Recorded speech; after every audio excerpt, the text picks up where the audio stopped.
Fenomena ini tidak terlepas dari dampak dari pandemi COVID. Dampak pandemi COVID ini telah mengakibatkan banyak keuangan negara itu yang luluh lantah. Kenapa luluh lantah? Karena kebutuhan mereka, kebutuhan di dalam negeri mereka, itu tidak lagi bisa dipenuhi dari kebutuhan di domestik, tetapi mereka tergantung sama impor.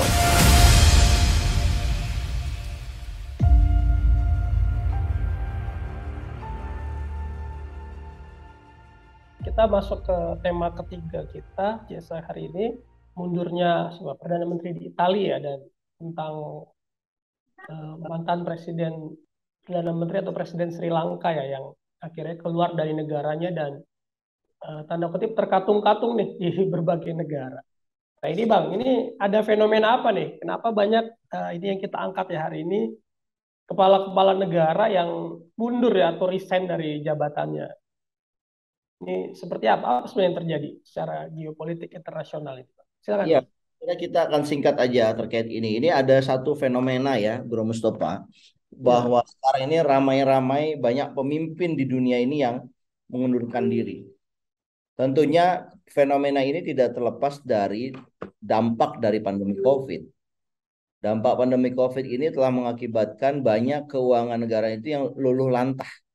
Kenapa luluh lantah? Karena dia biasanya mereka ya sebelum COVID neraca transaksi berjalannya itu negatif, dan mereka ini apa arti neraca transaksi berjalan negatif? Artinya kebutuhan mereka, kebutuhan di dalam negeri mereka itu tidak lagi bisa dipenuhi dari kebutuhan di domestik, tetapi mereka tergantung sama impor.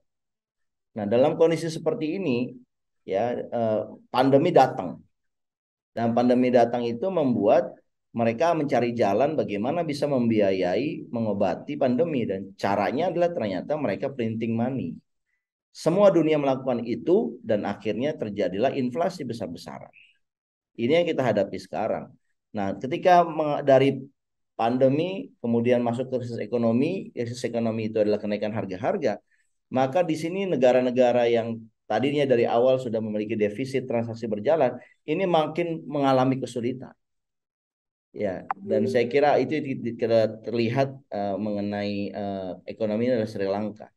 Tapi ada yang menarik yang terjadi di Italia ini. Mario Draghi ini lebih kepada ya emang Italia ini tergantung juga kepada negara Uni Eropa. Kenapa? Karena Italia ini kan di bailout ya tahun 2019 saat mereka punya krisis hutang ya. Italia, Yunani, Spanyol ya itu di bailout oleh Uni Eropa. Dan dari bailout itu kan mereka harus menerapkan yang disebut dengan fiscal austerity, pengetatan fiskal. Fiskal diketatkan, spendingnya pemerintah diatur, pajak dinaikkan. Nah, tentunya Mario Draghi ini adalah orang yang pro kepada bailout itu. Dia memastikan agar fiskal austerity itu terjadi, pajak itu berangsur-angsur naik normal begitu. Nah, ini tentunya membuat ya partai-partai yang lain, terutama partai populer yang kebanyakan di Eropa yang jadi partai oposisi, itu merasa ini nggak sesuai dengan apa yang diharapkan. Kalau kita menerapkan fiscal austerity di saat ekonomi sedang sulit, ini kita negara makin hancur menurut mereka begitu. Negara makin rusak gitu. Karena apa? Tidak ada government spending untuk menyelamatkan mereka, tidak ada bansos buat mereka, buat masyarakat. Nah, ini yang kemudian terjadi di Italia. Dan saya kira tidak hanya di Italia, yang berkembang juga di Panama, di Latin Amerika, dan juga ada di negara Laos di ASEAN ini. Ya, negara bingung bagaimana cari sumber pembiayaannya, ya, sementara kebutuhan domestiknya diambil dari luar, mayoritas tidak ada ketahanan domestiknya.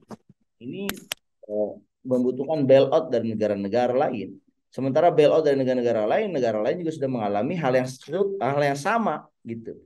Yang ini yang kemudian jadi apa ya terkesannya memang berlarut-larut gitu. Kayak Raja Paksa kan berlarut-larut ya, tidak memiliki uang untuk membeli barang, membeli minyak, membeli sembako buat rakyatnya untuk dikirim ke domestik rakyatnya. Dia nggak punya uang untuk itu sehingga akhirnya apa? Rakyat kecewa dan akhirnya rakyat marah.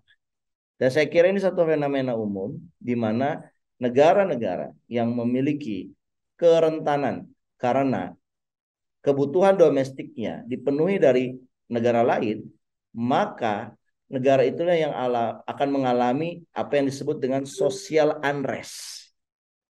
rame-rame orang pada protes lah begitu. Dan kalau seandainya pemerintah tidak mengatasi sosial unrest dengan baik, maka akan terjadi leadership crisis, krisis kepemimpinan, krisis politik. Dan inilah yang sedang terjadi. Nah, pertanyaannya apakah Indonesia akan mengalaminya? Kita lihat, kalau ekonomi di Indonesia ini dibangun dari ketergantungan luar terus, tidak mulai menggali kemandirian dari domestik, maka saya kira Indonesia akan mengalami hal yang serupa. Demikian, bro. Ya, jadi apa yang terjadi secara internasional ini Indonesia juga mesti waspada, Bang ya. Karena kalau sampai tidak belajar dari apa yang terjadi di negara-negara lain, nah ini bukan tidak mungkin, ini juga bisa terjadi di Indonesia. Gitu, Bang. Gimana kira-kira? Saya kira itu, bro. Saya kira cukup jelas ya. Oke, mungkin ada lagi, Bang? Cukup ya untuk Nah, saya kisah kira kita hari ini. closing statement ya. Saya kira Ya. Indonesia harus waspada juga terkait mengenai apa yang sedang terjadi di berbagai negara, terutama kewaspadaan mengenai penyediaan kebutuhan pokok masyarakat dan juga energi dan listrik. Ya manakala pemerintah gagal memenuhi itu, memenuhi kebutuhan BBM, memenuhi kebutuhan listrik, ya memenuhi kebutuhan sembako, maka negara harus berhati-hati karena sebentar lagi akan mengalami social unrest. Dan social unrest itu bisa berubah menjadi leadership crisis. Itu yang harus diwaspadai saya kira. Oke, cukup Bang ya untuk jasa kita Cukup. hari ini ya. Ya, makasih Bang atas waktunya dan buat pemirsa juga terima kasih yang sudah nonton di channel YouTube kita.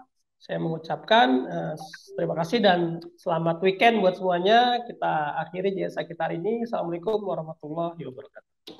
Waalaikumsalam warahmatullahi wabarakatuh. Terima kasih Bro Mustafa. Selamat weekend ya. Ya, terima kasih Bang. Terima kasih juga Sama-sama. Mas ya.